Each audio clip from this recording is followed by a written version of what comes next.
Today, we're talking ND filters. But what if your ND filter could... But what if your ND filter could also be a circular polarizer? At this point, we all know what an ND filter is, and if I hear someone say, it's just like sunglasses for your camera, one more time, I'm deleting TikTok. If you want to learn more about them and why you should be using them, I did make a video on that, you can go check that out. But today, I specifically want to talk about this filter because it's kind of cool, and I want to explain a little bit about how it actually works because I think that's also kind of cool. So let's get into it. But first, I want to talk to you real quick about today's sponsor, Motion Array. As you probably already know, Motion Array has a massive library of different motion graphics templates, stock footage, music, presets. I mean, I have it on my screen right now, and look, they literally have everything. But they just added a new feature, voiceover AI. So I want to show you how easy it is to use. So right here, I've got this Southern Charm voice selected. I'm just going to type in a little bit of a script. And now we just hit generate, give it a second, and let's see how it did. Variable ND filters work by combining two polarizing pieces of glass. When these pieces of glass counter-rotate, they let in more or less light. Not bad. From there, I could download this audio and add it to my project.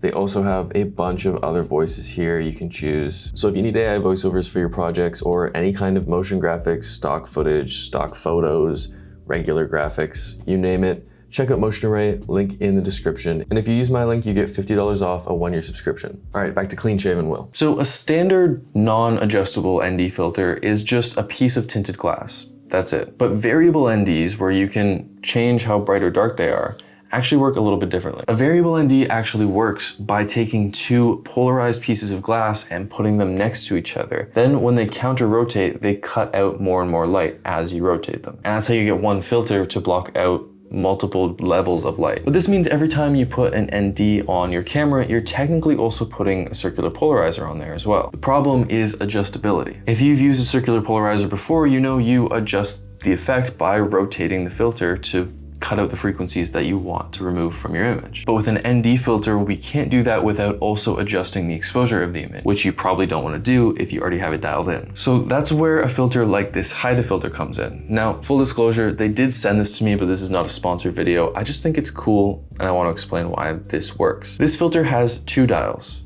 This little one right here adjusts the level of ND by only rotating one of the polarizers. You move the one polarizer, and it shifts like this, and it cuts out more and more of that frequency. I think I got some sand in this one. So first you set the amount of ND that you want with this dial, and then to set your polarization, you hold this red ring and you rotate the whole thing.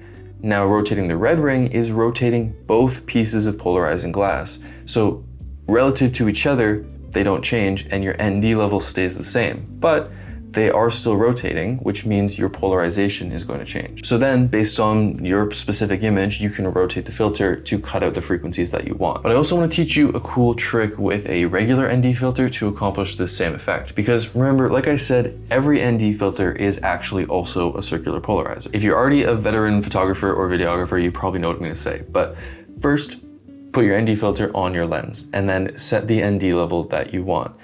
Now, to set your polarization, you're just going to start to unscrew the ND filter. Not all the way, but unscrewing it accomplishes the same effect of rotating the whole filter without adjusting your ND level. And you can actually set your polarization that way. Now, the downside to this is then you end up with a loose filter hanging off of your lens, which is not ideal, and that's why I'm a big fan of the Haida filter, but still kind of cool. So I use this filter all the time. I also have one of these golden filters that you've probably seen before. But when I'm shooting something like cars or the reflection of water or something, and I want to cut out those certain frequencies of light, this is my go-to when I'm shooting video because I know it just gives me that extra little bit of control that a regular ND filter doesn't. So if you want to check these out, link in the description. I think they're cool, but that's how variable ND filters work and how you can also get that polarization effect out of your existing ND. But that's all I got for you in this one. If you liked the video and you learned something, maybe hit the like button, subscribe if you want to see more stuff like this. And yeah, I guess I'll see you in the next one.